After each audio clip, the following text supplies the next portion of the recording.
Hello, this is Fred. Bonjour in France for metal-INT TV with Melechesh. Melechesh. Hello. Hello, Marrakech. Ashmedi. Hello, ça va? Ça va? Ça va bien? I'm very happy. Je suis très content. I know you speak a bit French because in Mm. the past you were signed on Osmose Productions with beautiful albums. I don't have all that here, but I remember Jean. Mhm. I have the promotional CD, Jean, Oh, Sphinx, wow. Yeah, yeah. and this one emissaries. Makes Yeah, yeah, yeah, yeah, yeah. it was the end of Osmose Productions era, French label. Yeah, Uh, yeah. and But I'm very happy to talk to you, Ashmedi. We follow you honestly since very long time, since the 90s. Yeah, yeah, So, yeah. so at That's Metal Ops, yeah, of yes, course, Metal Ops. I love Metal Ops. You have a long history. Yes. yeah, yes. So I'm very happy because we are here to speak about the new EP of. Alors we say Melechesh, we say Melechesh. Yeah. Mele, Ha, ha, no, no, ha. You can Melechesh, say Melechesh. You can say Melechesh, Melechesh with a Melechesh. K. Yeah, I Yeah. say it more like that. You can say Melechesh, or you can say Melechesh, Oh, or you can say Shazam. Whatever you want. Shazam! Quoi, sérieux? Ok. Shazam? It's a superhero. Okay, but yeah, also. But the new EP, I'm going to put the artwork behind. EP of Yeah, 3 tracks behind me, yeah, yeah. and only 3 tracks, and only an EP. It will be my first question. So this EP is called Sentinels of Shamash, and Yeah. by Melechesh. I'm very happy to have news about that because I was very excited to when I heard about a new recording. But why just an EP now? It's a beginning, maybe a new beginning with a new label or Yeah. Rising Phoenix Music. And why such a delay? 11 years. Yeah. Well, yeah, for me, time is a continuum. It doesn't matter. But there are reasons for everything. 10 years or 11 years, whatever. When Enki came out, it was a huge success. We Yeah. toured a lot. We did like Yeah. over 10 tours in Europe, lots of Oh, festivals. When you tour, last thing you I'm want to do is compose, you yeah. know? Yeah. That's one. Two, then when you start going into the phase, let's make an album with some delays, COVID came. Yeah. You're like, okay, that's not a good time. And then we went to record like already 3 years ago an album, and Okay. there was a lot of technical stuff in the studio. We couldn't make it, the album. Mm, It wasn't a good situation. So mm, we needed okay. to regroup, like think what to do. And a studio in Germany said, hey, I want to be involved. And we said, okay, we'll do baby steps. Let's just do an EP now because people are frustrated and they want something out. And it was based on a couple of years ago to have it out. Okay. So we recorded in Germany the EP, and we wanted it out so we can be touring, and people are, complaining less that there are delays. But that alone also was released just now. You understand Yeah. me? If we knew it's going to be released now, we would have just made it a full album. So it comes out, and people can have that. They can listen to it, get some of our music to sustain them for a year or something, and then we should go back in the studio and make Mhm. the new album. There are songs, but I want to change a lot of stuff from those, and I want to always update myself. So I'm Mm. rewriting and writing new material. But for now, here we got an EP, which is not short, and it's showing Melechesh in all its angles, Yeah. and take Yeah. it or leave it or starve another 10 years. It took too long, man. Too Yeah. long. Okay. So is it? Could we say it's a bit also a test with a new label, a preview before a new full length album, and just to test with the Um, Riding Phoenix Music, new collaboration for you? no, it was recorded before we were with Yeah. Raining Phoenix. It was Yeah. recorded because the album was delayed and we didn't Yeah. want to delay even more. So we said, let's Mhm. just get the EP. But everything got delayed anyway. But Yeah. what it is good is it paves the way for an album Yeah. because of the gap. So, Yeah. and it shows we're on top of our game, and it showcases our music and our capabilities. Yeah. So, and it Oh, turned out fantastic. I'm getting great feedback for it, so I can't ask for more. yeah.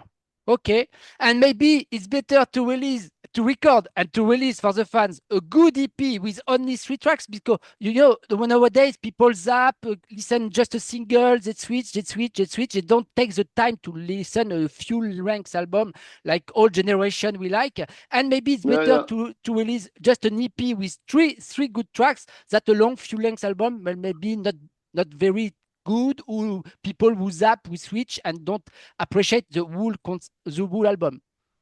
To be honest, this was debated by people in the industry in the past. Yeah, the idea, it's not something we're going for, but the idea, because you buy an album, it's like a book or a Bible or an era, exactly. and to keep. That's fantastic. Yeah. But what's happening now, and it should be, so if you actually make an EP every year or year and a half, and you keep on touring, so there's always new stuff coming and dynamic, and it's always in control. So like the sound is under control. If it doesn't sound good this time, the recording next time is different. Also, fans would be happy, and every, let's say, 2-3 years, they're gathered into one collection in an album, and keep on doing that. It is a good option, but that's not the plan we have. But I would be happy if some of the bands I like every year or every year and a half, they have like 2 or 3 songs and they keep on touring, and then because when they're playing live, you want to hear the old stuff and some of the new stuff anyway. They can't play the whole thing, so it kind of works out.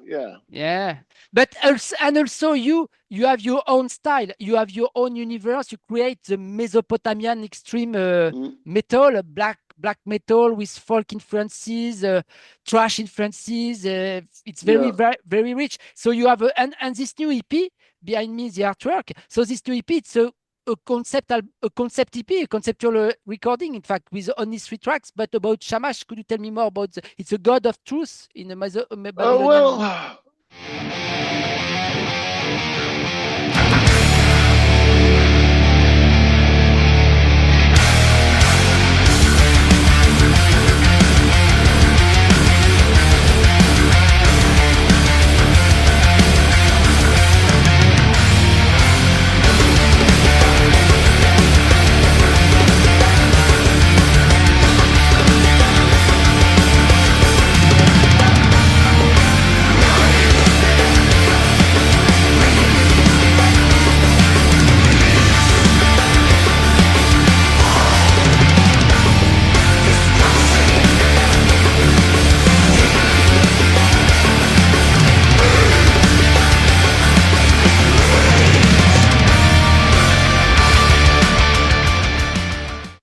Well, first of all, I don't do concept. It's Melechesh itself is a whole concept. Yeah.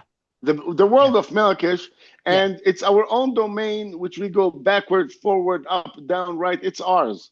You can do technical songs. You can do raw black metal. You can do black thrash. You can do melodic. It's all within our universe, and it'll always sound like us, right? So it's a versatile band. You can some things have a bit of psychedelic. Some things are so raw, almost punk attitude, but it's with our sound. So I like that. It keeps things interesting for me. We have a concept, an idea, but it's very broad. Yeah, it has the Mesopotamian mythology or Sumerian. It has Eastern esoteric stuff, cosmic ideology, but it's universal. And it's all metaphors in the lyrics. Shamash is the sun god. The metaphor of its sentinel, guardians of the sun. I always felt a connection to the metaphor of Shamash in the sense of the energy of the sun. Some people like the moon and stuff, but the sun even lights the moon. In a way. So I always feel affiliation to that. The power of the solar energy in the universe, and the concept of the deity itself. So that's us, the Sentinels of Shamash, and it was a suitable title for the diverse songs. But in the lyrics, there's a lot of metaphors and double meanings. Yeah. Okay. And in fact, Shamash, but the word in Sumerian is Utu, if I'm right. The right word. Yes, it's the same deities between Babylonian, Assyrian, and Sumerian, but they just changed the word, like Utu in Babylonian and Assyrian is Shamash. But I like, by the way, in many Semitic language like Arabic, Hebrew. It's sun till today. Like if you say that in Arabic, Shams, in Hebrew, Shemesh, when there's sun in the sky, you know. So it's, you know, many words are like that. But yeah, it's. I always felt interested, attracted to this concept, you know. So yeah.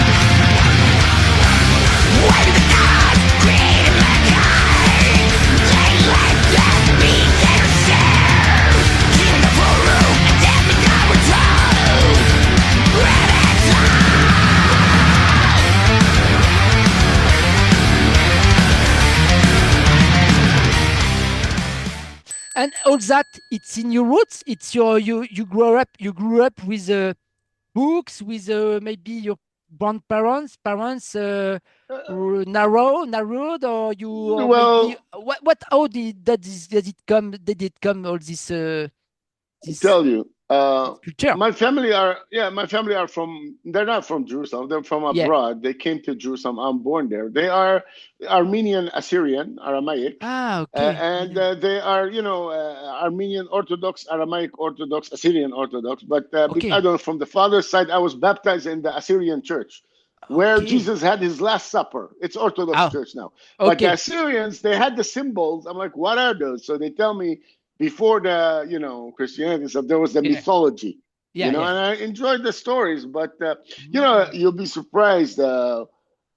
My upbringing is very international. So it's like I grew up on pizza, skateboards, the Eagles, the Beatles in the house, you know? And when I start putting this Eastern stuff in the music, I remember my mom was like, you? Why? How? When? And I told her I listened to some of the Sufi music or the ambient traditional music, and I find it very trippy. And I also found when the metal bands are using the Phrygian scale stuff, it sounds magical and heavy. So I'm like, it's cool, but I wanted to go more when I see bands making mention in their lyrics of the culture of the Mesopotamians or this and that. So I'm like, wow, it's from my background.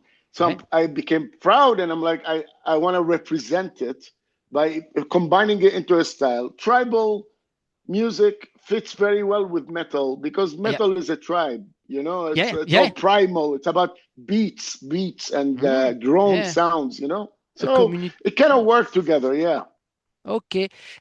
Just a comparison about, I come back to the name of the new EP, Sentinels of Shamash. Shamash, we say it's Hutu.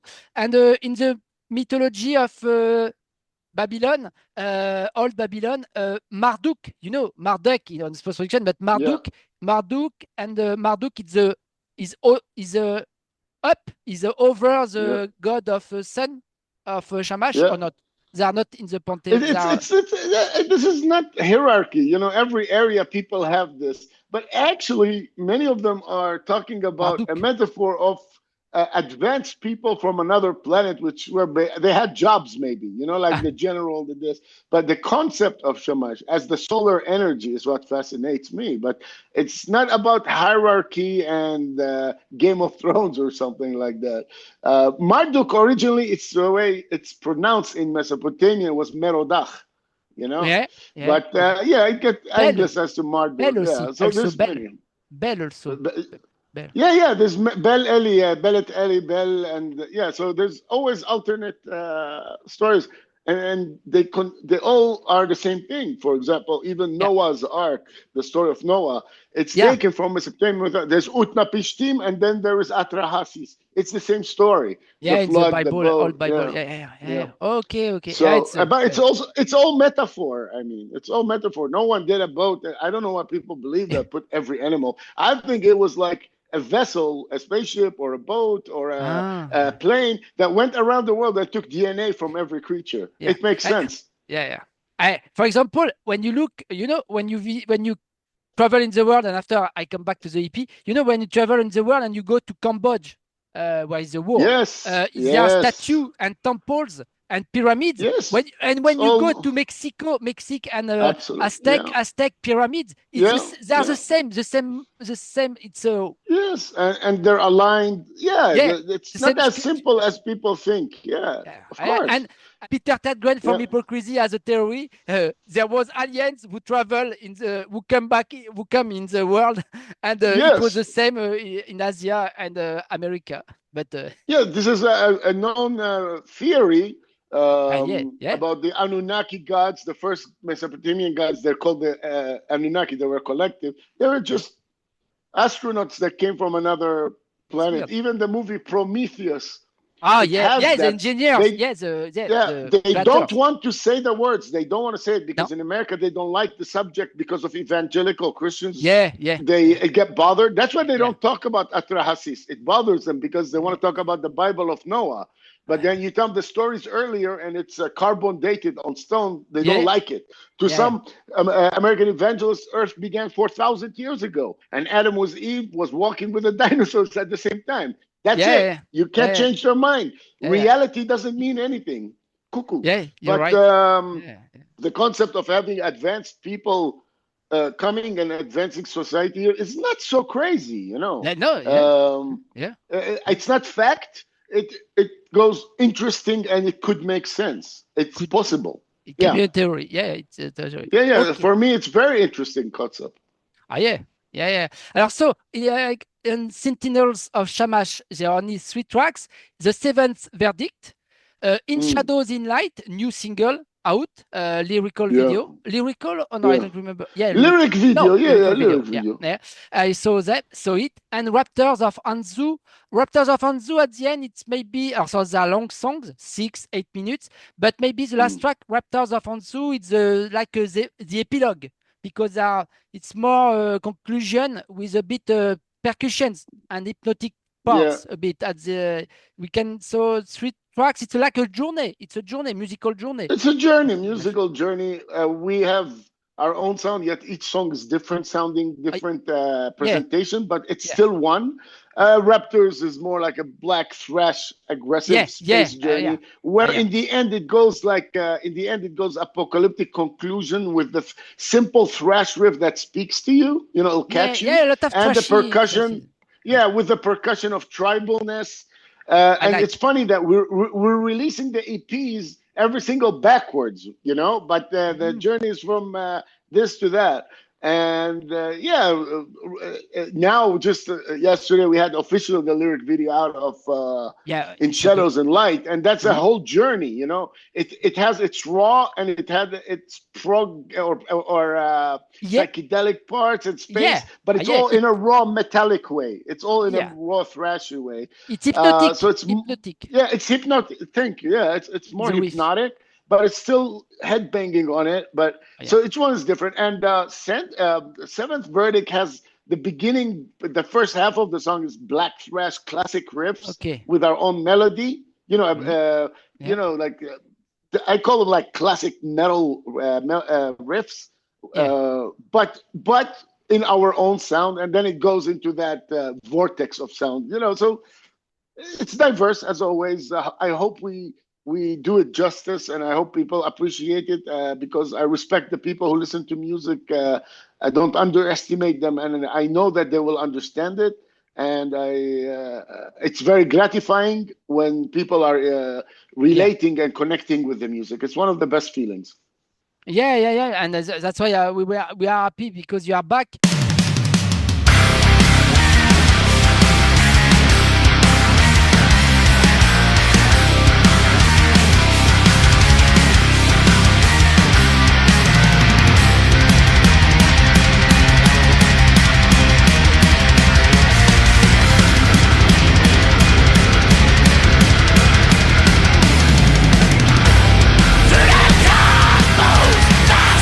Mysteries lay. You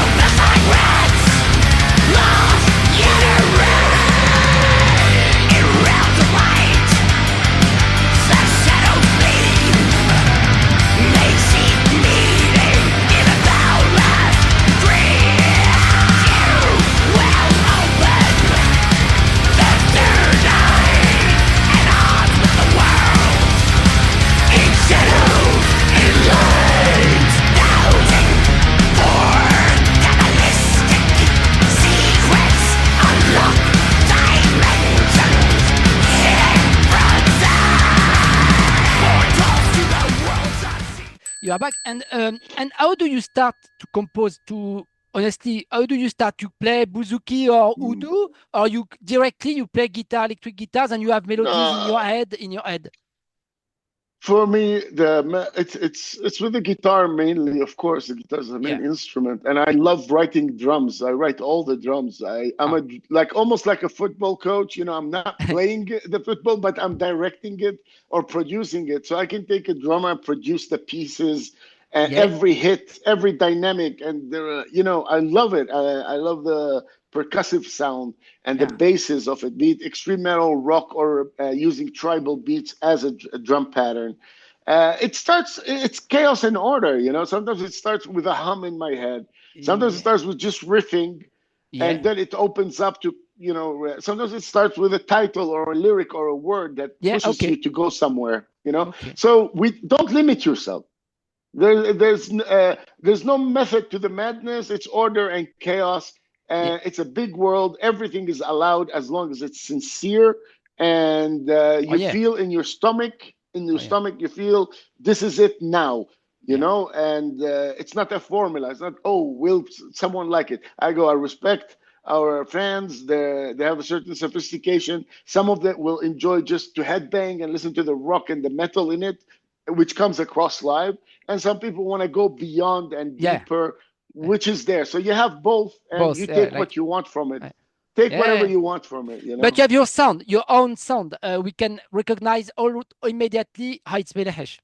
The sound. You have your own sound, your style. Yes, we have our sound, and some people, when they see me play the guitar, is like, fuck, you know, like it comes out like that, which is part of what I love about some bands, when they just have it. If it's them or no one, and they can influence others, but I appreciate that as a creator, to have difference and not only copy, be influenced. Music, you know, learn from your roots of music, learn from your peers, improve, inspire each other, but also bring something. So each band will have its own reason to exist, you know, and it keeps things different. When it's all the same, it's boring a little bit, you know.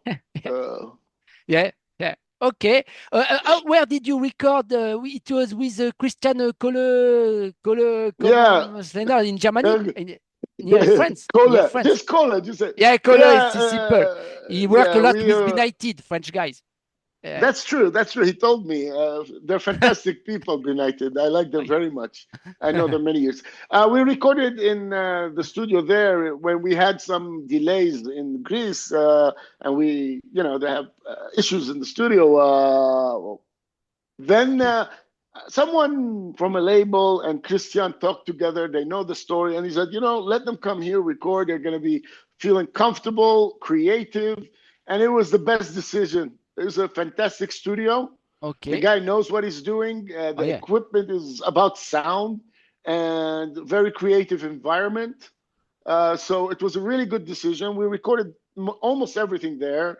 Then the vocals we did in USA by Rob Caggiano. Rob Caggiano. He used to play. He told I was there for some festivals stuff. I went to his place in New Jersey. And spent a while there to mentally heal, physically heal, and to make music. It was a tough period. And he was recording my vocals and, you know, just enjoying quality time together, you know, watching movies, going on walks, going to dinners, cooking, whatever. It was really a good time. And he got the best performance out of me. And we didn't finish. We continued the same process in Los Angeles. I was there. He was there for different reasons. He booked the studio, continued recording me. We didn't finish. Went back to New Jersey, continued recording. And it turned out a good decision. And he plays all the bass lines also. Yes, the bass are very forward. It's fantastic. He did a fantastic job. It's bombastic bass. He knows dynamics. He's a very talented musician and a talented producer. And a great guy. He's a good person, man. Okay. But you still live. I remember you lived a bit in Lille in France, and now you're in the Netherlands. In the Netherlands? No. Moloch lived in Lille, and he's the one who speaks fluent French. Okay, guitarist. Okay. Yeah, he ex-guitarist, but we're still best of friends. I'm the Okay. godfather of He's his not in the son. band now. Yeah. Okay. He's not active, he retired from music. He doesn't play guitar because of issues in his hand. He's teaching in a university Okay. in Norway. He teaches in a university there. I'm the Okay. godfather of his son. Okay. His uncle is my godfather, actually. So we kept the tradition. I don't know what that means, but it's kind of Okay. tradition. Okay. But yeah, I used to live in the Netherlands for like, I think Yeah. almost 20 years. And then I went to Germany. Okay. And then I spent time all over. Now I'm Yeah. like, I spent a lot of time in Greece. Now my mom's getting older, so I like to visit her in Jerusalem when I'm not working. Yeah. Okay. And, to look after and to have quality time, you got to be there for your family, family. have loyalty, Yeah. of course. I understand. But I'm always around the world, I either touring or even if I'm not, sometimes I spend 3-4 months in America, 2-3 months here, just always on the move. You already with Melechesh, you already played live in America? Many times we did tours there. Okay. And we've done festivals, but the last time we did Maryland Death Fest, that's when I did the vocals.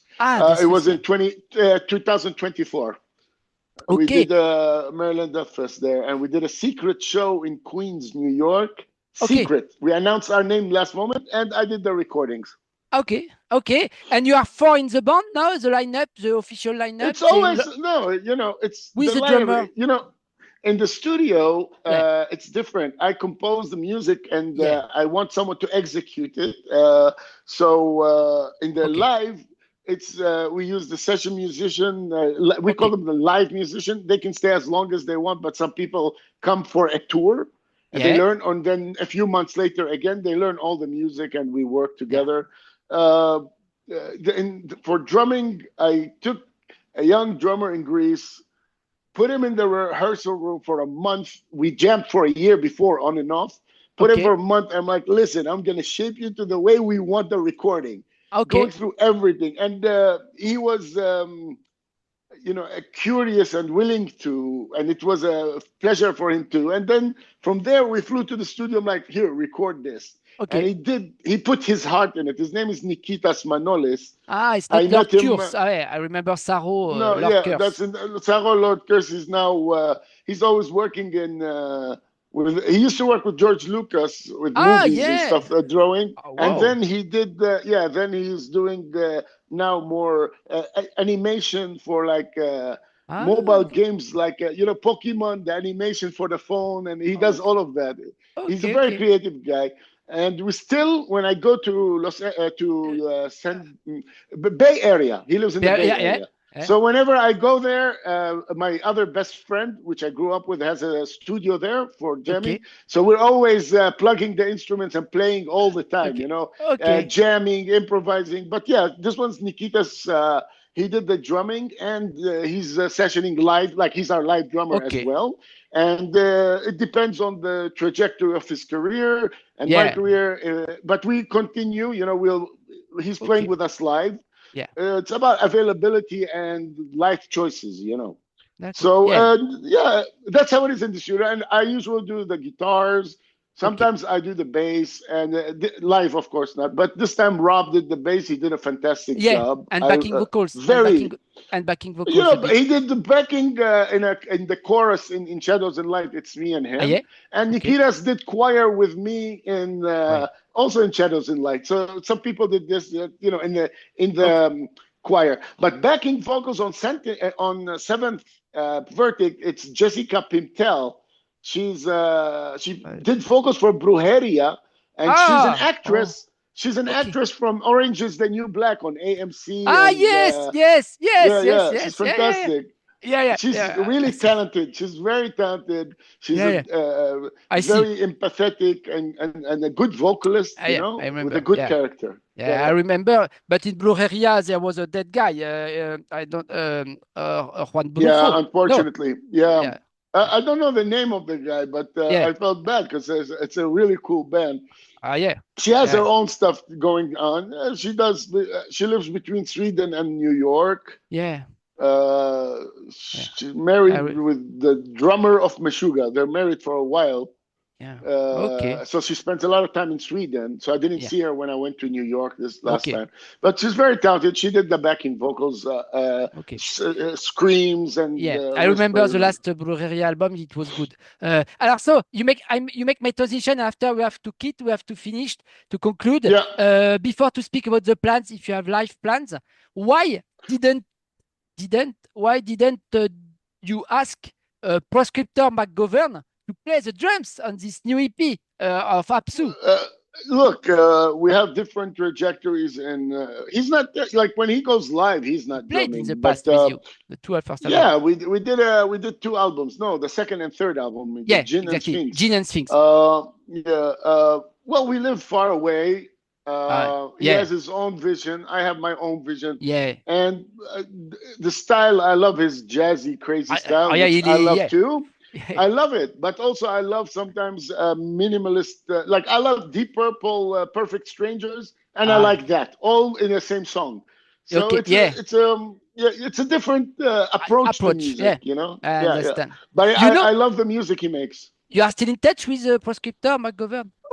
We haven't talked for a few years. Like sometimes in the email, I think last email was like 2-3 years ago. You knew 20 years ago. You knew that he make a casting to play in Slayer as drummer. Yes, he was in Melechesh then, and he'd go, "Listen, man, if I get in Slayer, I'm gonna do my best to stay in Melechesh." I'm like, dude, do it, go, forget, just go. And he's like thinking about how to stay in, you know. And after Dave Lombardo came back, and after Paul Bostaph, we come back. I don't think it was ever gonna happen because he did a great job, fantastic. But you know, the image of Slayer is more like an urban, working class American thrash. He's more of an artistic, I understand. You know, different the same approach. Style. Okay. So, but when he told me, it was really interesting. It's good. I felt it was an experience. I think to make a casting to try to be a drummer. And he's telling me, "Don't worry, man. I'll always be there for Melechesh." I'm like, dude, go, do it, just do it. Okay. I wanted to know when to conclude, what do you want to add for the fans, and especially the French fans? And can we hope to see you live this year or next year in festivals? Because honestly, we missed you. I want to see you live. I never saw. Maybe once. You have to come. Melechesh live in France. We played a lot. We haven't been there in a while. We're going to be there in May. It's called Anthems of Steel Festival. Where? Which country? In France. I'm talking about France. Okay, cool. There's going to be ADX. There's going to be the guys from Pungent Stench, you know, with the new formation. It's going to be a really cool lineup, man. So we're going to headline that event. I think around 9 May. 10 May, something like that. Yeah. Okay. I put all in the description. Your social links in the description. We hope to see people there. It's going to be a longer set. It's a headline set. And about time to go there. Can't wait to see you. Je t'aime, France. I miss you all. You always treat us good and make us feel warm. And I need to get me some fucking cassoulet, man. Okay. And when you you have to play in Motoculture, Hellfest festivals, we are waiting for you in Altar. I love those festivals. We have wonderful response and experiences, fantastic organizations. I suppose maybe the year after when the things are moving more, and we'd love to do those. Always great reaction there. Okay. Okay, but perfect. We are waiting for you. You know, you are welcome in France. We love you, and and congratulations for this 2 EP. It's short, but 3 tracks, 3 long tracks, and I think the fans are very happy. Can be happy. It's short and sweet. Wham, bam, and thank you, ma'am. Yeah. Okay, but I thank you. Take care, Ashmedi. Okay, merci beaucoup, chef, and we'll see each other. À bientôt. Merci. Ciao. À bientôt. Salut. Au revoir, bye bye. Merci. Bye.